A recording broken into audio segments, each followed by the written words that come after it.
바로 앞에 지난주에 봤던 대로 4절에서 8절에 이 냉정하고 두려운 경고 형태였던 것을 생각하면 오늘 읽은 말씀은 거기에 어울리지 않을 만큼 확신과 소망을 주는 격려의 내용으로 말투가 바뀌고 있습니다.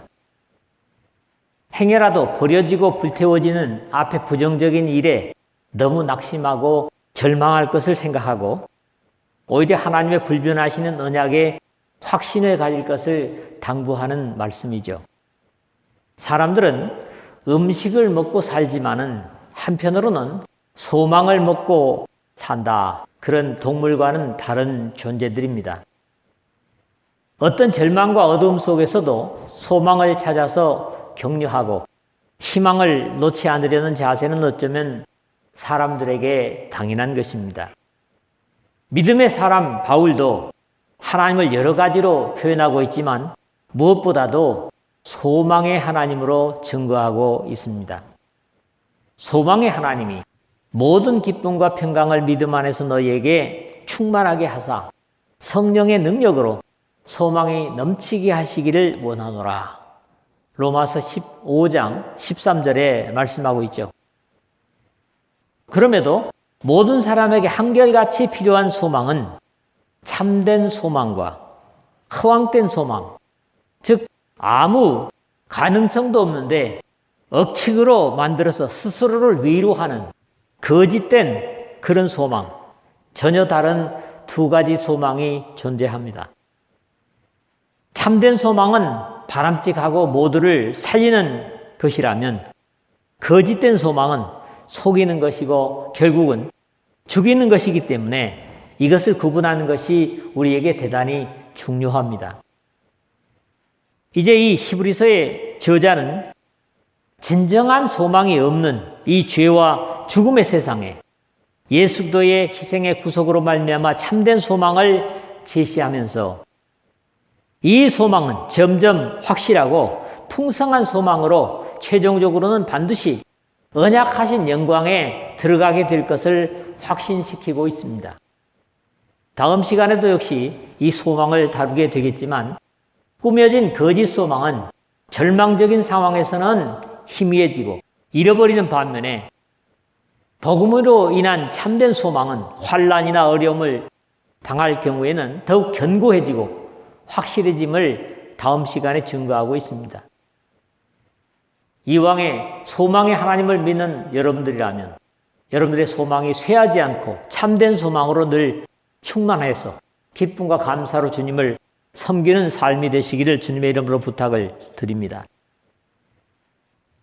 첫 번째로는 9절 말씀입니다. 진정으로 우리 사람에게 좋은 것이 있다면 그 진정으로 좋은 것을 확신하라는 겁니다. 무엇이 좋은 것이냐? 여기에 대한 기준을 분명히 하라는 거죠. 앞에 4절, 8절에서는 강력한 말투에 두려운 결과를 제시한 것에 비해서 말투는 완전히 바뀌었고 격려와 소망을 제시하면서 그럴 수 있는 믿음을 지속적으로 견지할 것을 당부하고 자신의 경고는 그렇지 못한 사람들에게 한 것임을 확신하는 응원의 메시지로 이어지고 있습니다.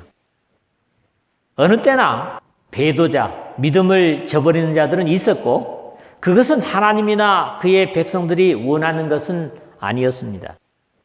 어두움은 빛을 비집고 들어와서 자신들의 종들로 만들려고 그들에게 하나님의 진리를 약화시키고 은혜와 사랑이라는 달콤한 말로 성도들을 속이려 하는 시도는 끊임없이 역사 속에 이어지고 있습니다. 성령이 충만한 1세기에도 그랬고 오늘날 이렇게 성경이 각자에게 주어진 성경이 대중화된 말씀이 대중화된 오늘의 시대에도 다르지 않습니다.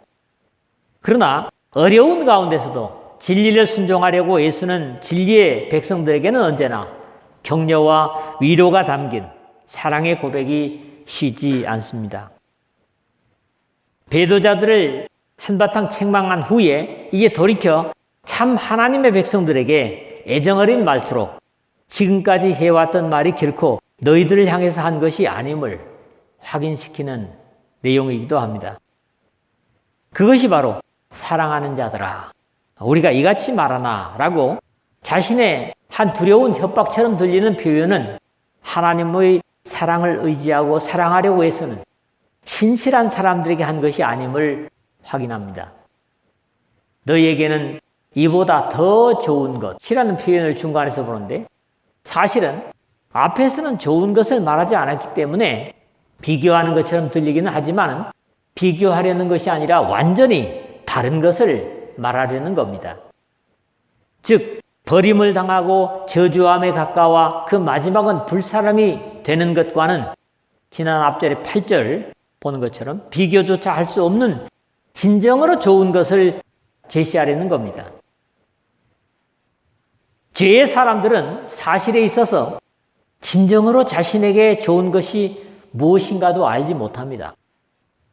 왜 그런가를 바울은 그 생각이 허망하여지며 미련한 마음이 어두워졌나니 스스로 지혜 있다 하나 어리석게 되어 라고 로마서 1장 21절 하반절에서 22절까지 말하고 있기 때문입니다. 심지어 사람들은 하나님 앞에 정죄받을 일을 하면서도 스스로 옳다고 하는 잘못된 선택과 판단을 하는 일도 있기 때문에 네게 있는 믿음을 하나님 앞에서 가지고 있으라. 자기가 옳다 하는 바로 자기를 정죄하지 아니하는 자는 복이 있도다. 역시 로마서 14장 22절에 말하고 있는 것을 듣습니다.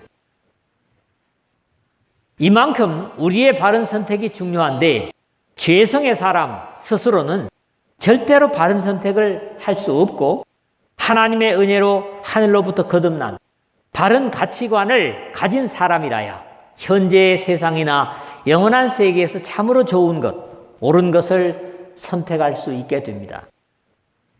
지금 히브리서를 기록하고 있는 저자는 이제 정죄와 비교될 수 없는, 즉 이보다 더 좋은 것이 무엇인가를 분명히 하고 있습니다.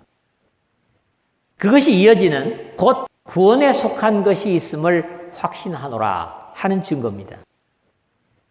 많은 사람들이 세상에서 제일 가치 있는 것이 무엇일까 서로 묻고 또 스스로에게 묻기도 합니다. 그럼에도 여기에 대한 답변은 사람의 성격만큼이나 천차만별입니다. 즉 무엇을 자신의 우선순위로 두느냐에 따라서 그 답변은 다르게 나올 수 있을 겁니다. 병을 가진 사람이라면 아마 단순하겠죠. 그것은 건강한 삶이라고 말할 것이고, 남에게 천대만 받고 산 사람이라면 그것은 명예나 권력이라고 말할 것이고, 먹을 것을 제대로 먹지 못하고 헐벗고 굶주림으로 살아온 사람은 그것은 좋은 옷을 입고 먹고 싶은 것을 실컷 먹는 것이라고 말할 수도 있을 겁니다. 오늘 여러분에게 있어서 세상에서 제일 가치 있는 것이 무엇인가? 사실은 사람다운 인생을 살기 위해서 여기에 항상 바른 답변을 가지고 있어야만 합니다. 이제껏 말해온 것이 단순히 육신에 속한 것이었다면 인생을 육신으로만 생각할 수 없는 영혼에 속한 사람들에게는 앞의 답변들은 온전한 답변이 되지 못할 것입니다. 그렇다면 오늘 나에게 귀한 것은 무엇인가? 여기에 이 히브리서 기자는 처음부터 답변을 주고 있습니다. 즉 이런 모든 것들이 있다고 하지만 곧 구원에 속한 것이 있음을 확신하노라 하는 답변입니다. 이 구원은 우리 믿음의 사람들에게 너무나 익숙하면서도 귀중한 낱말입니다. 그러나 이 구원에 속한이라는 번역은 좀 불확실한 번역 같습니다. 왜냐하면 이 속한이라는 표현이 히라보로는 에코라는 말의 표현인데, 가지다 또는 지니다, 얻다, 차지하다, 보유하다, 이런 번역된 의미를 깊이 이해할 필요가 있습니다. 우리 번역본들은 좀 본래의 의미에서 가깝지 못한 것 같지만은 이 영어를 보니까 뉴 킹 제임스 버전이나 또는 뉴 아메리칸 스탠다드 바이블 같은 경우는 구원을 동반하는 것들, 구원과 함께하는 것들로 번역을 하고 있음을 읽었습니다. 구원을 얻는 것이 있음을 확신하노라 하는 것으로 이해하여서 이 부분을 너희에게는 이보다 더 좋은 것, 곧 구원을 차지하는 것이 있음을 확신하노라. 이렇게 이해하는 것이 더 확실할 것 같습니다. 죄의 세상에서 이 가치는 분명히 불가능하기 때문에 하나님께서 개입하셨고 독생자를 십자가에 희생하심으로 완성하신 것입니다. 그러므로 인생에 있어서 이보다 더 귀중한 가치는 없다고 감히 말씀드리고 싶습니다. 죄와 죽음에서의 구원, 순간에서 영원으로 변화야말로 사람 스스로는 불가능하지만 하나님께 은혜로 우리에게 허락하신 것이고 이것을 얻고 지켜가는 것이야말로 우리 인생 속에 가장 귀중한 가치라고 믿습니다. 여러분들이 구원을 얻는, 구원을 차지하는 이 가장 귀중한 가치를 여러분의 인생 속에서 최우선순위로 삼고 하나님의 영광의 나라에 이를 때까지 이것을 위해서 사는 영혼의 사람들이 되시기를 주님의 이름으로 부탁을 드립니다. 두 번째는 10절입니다. 믿음으로 한 일들, 하나님을 사랑으로 한 일들은 절대로 하나님께서 과거도 그리고 지금도 미래도 잊지 않으실 것이다. 이런 약속입니다. 바울은 진노를 내리시는 하나님이 불의하시냐? 결코 그렇지 아니하니라. 만일 그리하면 하나님께서 어찌 세상을 심판하시리요? 로마서 3장 5절 하반절 6절 절대적으로 의로우신 하나님을 증거하고 있습니다. 불의한 세상에서는 의를 행해도 선을 행해도 알아주지 않습니다. 그러나 우리 하나님 아버지는 잊지 않으시고 꼭 알아주신다는 사실입니다. 이런 일반적인 이유와 함께 여기서 독특한 것은 믿음 때문에 사랑 때문에 행한 것들은 절대로 잊지 않으시는 하나님이심을 확신하고 있습니다. 그런 이유를 하나님이 의로우신 분이시기 때문에 그렇다 이렇게 증거를 하고 있습니다. 우리가 세상에 살면서 그렇게까지 했는데 특히 잘못하는 자식들 보고 부모들이 하는 얘기죠.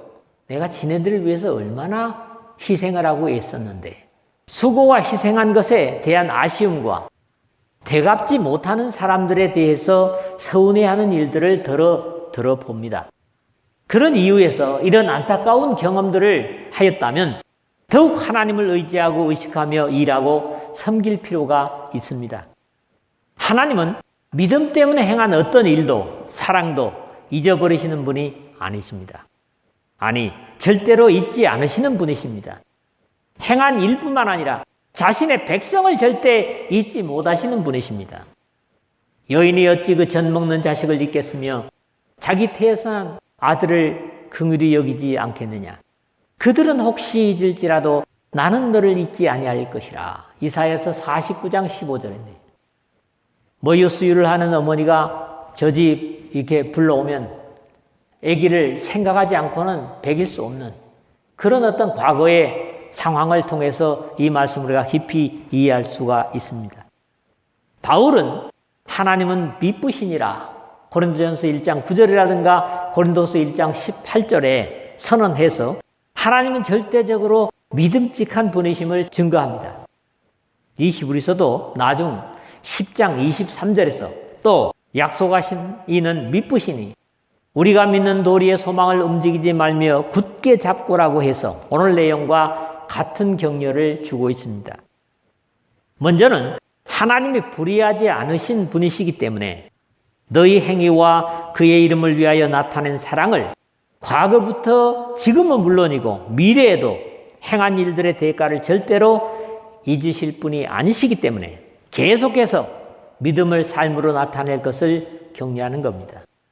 특히 여기 너희 행위는 당연히 마음에 가지고 있는 믿음을 삶에 나타낸 살아있는 믿음을 칭찬하고 있는 겁니다. 바울은 예수 그리스도의 부활을 증거하는 마지막 부분에서 같은 확신을 주고 있음을 듣습니다. 항상 주의 일에 더욱 힘쓰는 자들이 되라. 이는 너희 수고가 주 안에서 헛되지 않은 줄을 알미라. 고린도전서 15장 58절 하반절 이렇게 당부를 하고 있습니다.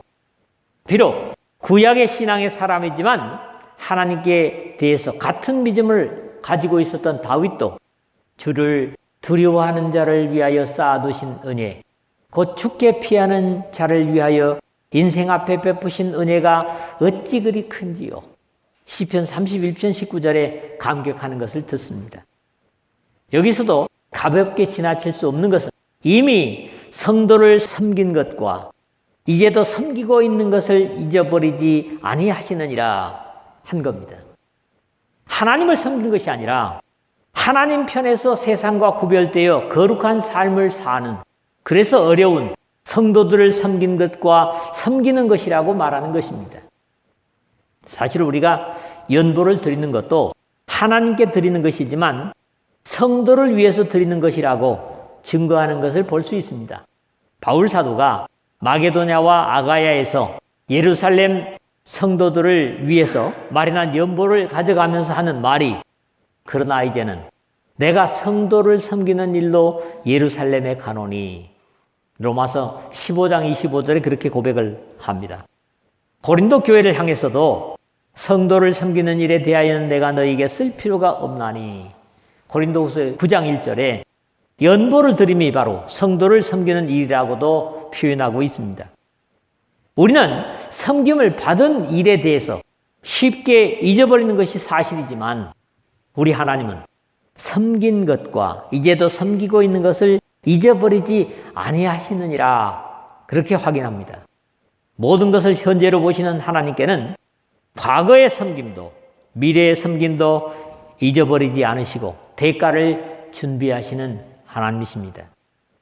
중요한 것은 여기 믿음의 행동으로 예수도의 이름을 나타내고 성도를 섬기는 것이 앞에 채소를 내지 못하는 밭에 비유된 복음의 진리를 던져버린 안타까운 사람들의 빗대어서 그와는 반대로 과거에서 미래에까지 섬김의 행동으로 믿음을 나타낸 소망의 사람들을 격려하는 말이라는 겁니다.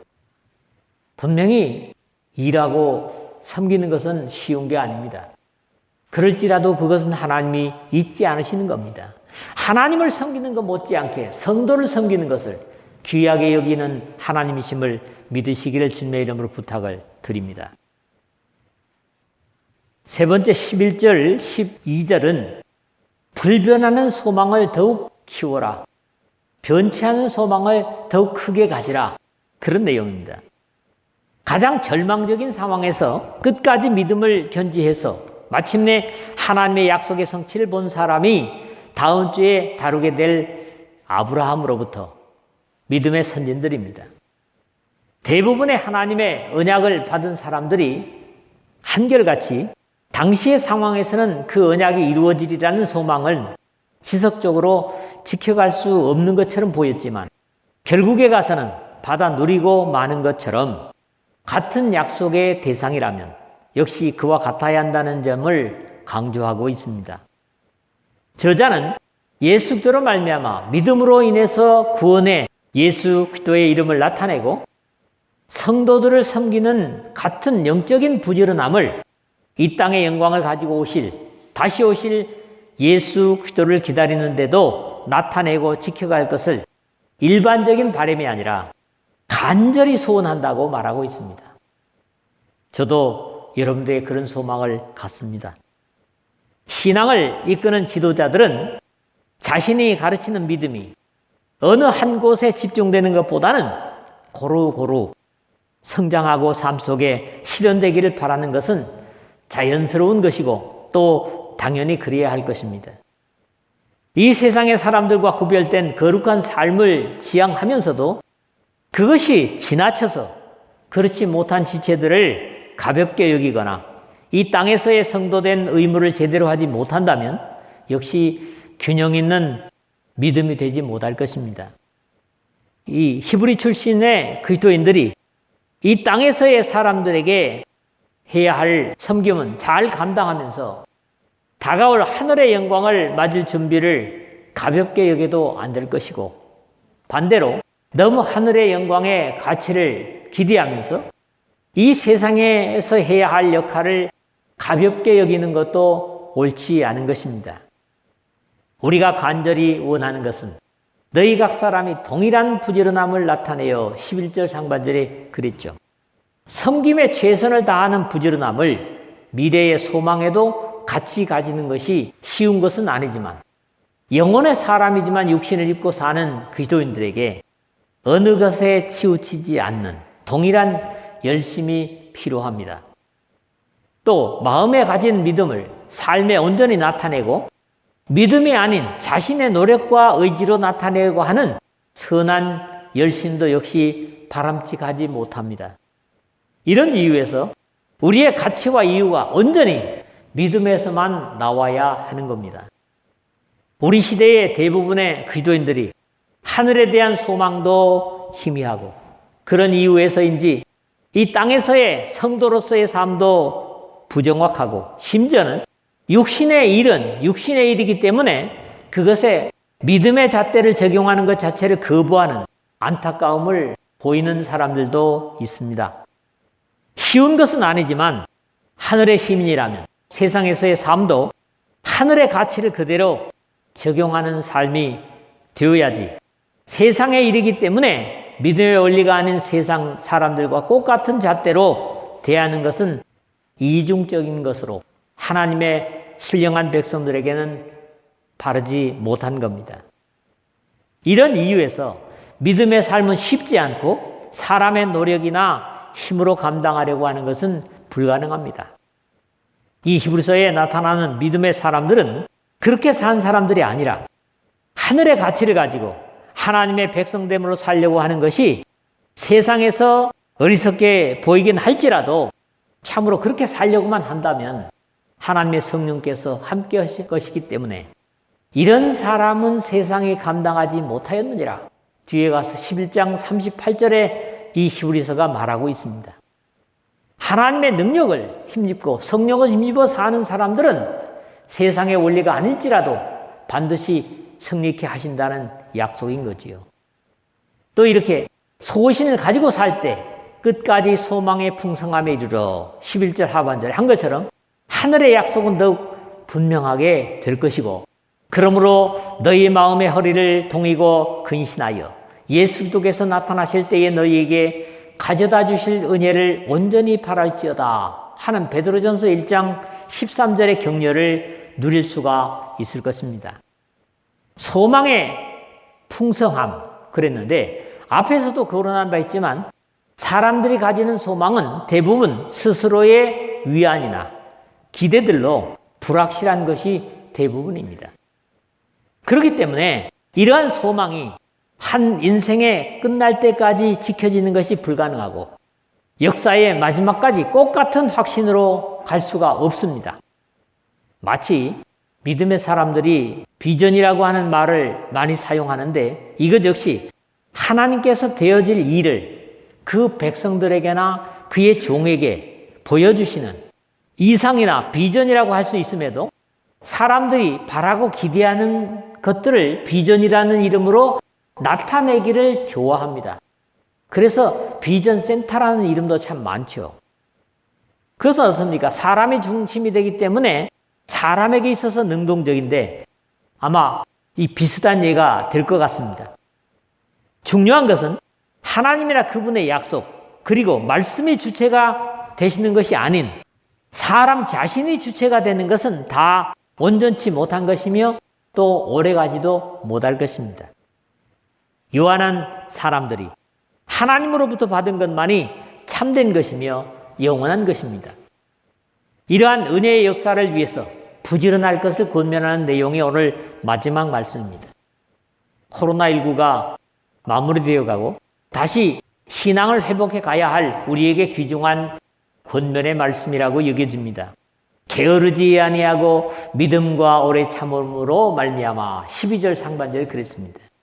세상에서도 게으름이 경계되지만 하늘의 사람들에게 게으름은 치명적임을 늘 교훈으로 주고 있습니다. 사람이 게을러도 하나님께서 다 해주신다라는 것은 믿음의 옳은 판단이 아닙니다. 하나님은 언제나 일하는 사람, 부지런한 사람을 불러서 쓰심을 성경에서도 봅니다. 사실 믿음의 사람들은 세상 사람들보다 더 부지런해야 합니다. 보통 부지런함이 아니라 갑절은 부지런해야 영육의 의무를 잘 감당할 수 있다고 여겨집니다. 그러나 부지런함은 나 자신이 설치고 앞서서는 안 되고 그리스도의 사랑이 우리를 강권하시는도다 하는 고린도후서 5장 14절에 바울의 모습과 같아야 한다는 겁니다. 내가 열심히 해보겠다는 것이 아니라 그리스도의 십자가가 나를 이끌어가는 그런 부지런함을 바울은 고백하는 거지요. 게으르지 아니하고 믿음과 오래 참음으로 말미암아. 여기도 세 가지의 신앙에 있어서 서로 함수 관계가 있음을 봅니다. 부지런함, 믿음, 그리고 뭐예요? 인내. 부지런함과 믿음, 그리고 인내는 신앙에 있어 안전한 삼각구조라고 할 수 있습니다. 이건 뭐 누가 말하는 것이 아니라 제가 그렇게 이해를 한다는 거죠. 부지런함과 믿음, 그리고 인내 말입니다. 여기에서 오래 참음이 나타나기 때문에 부지런함과 부조화처럼 들릴 수도 있지만 움직임이 없는 정체되어 있는 기다림이 아니라 영혼을 향한 부단한 열심을 가지고 나아가는 것이 바로 믿음이기 때문에 바른 조화가 되는 겁니다. 약속들을 기업으로 받은 자들을 본받는 자 되게 하려는 것이니라. 12절 하반절에 그랬습니다. 하나님의 언약을 자신의 것으로 누린 사람들은 다 이런 사람들이었고 다음 주에서 맨 먼저 거론되는 믿음의 조상인 아브라함부터 그렇습니다. 우리가 스스로 만들어 가진 소망이나 비전이 아니라 하나님께서 주신 것을 온전히 지켜가는 소망의 풍성함을 마지막까지 가져가는 우리가 되어야 되겠습니다. 말씀을 마무리하겠습니다. 우리 모두가 보다 나은 인생을 위해서 힘쓰는 것 못지않게 확실히 더 좋고 귀중한 구원을 차지하는데도 최선을 다해야 할 것입니다. 우리 주님께서는 믿음 때문에 행한 과거에 어떤 헌신과 희생도 결코 잊지 않으시고 거기에 대한 상급을 준비하신다고 약속하십니다. 하나님을 사랑하는 만큼 그의 성도들을 섬기는 것도 귀중한 믿음의 삶의 모습입니다. 그러나 이 모든 부지런함보다 끝까지 소망을 풍성히 채우고 믿음의 선진들처럼 부지런함과 믿음과 오래 참음을 본삼아서 하나님의 약속한 기업을 잃지 않는 여러분 모두 되시기를 주님의 이름으로 축복합니다.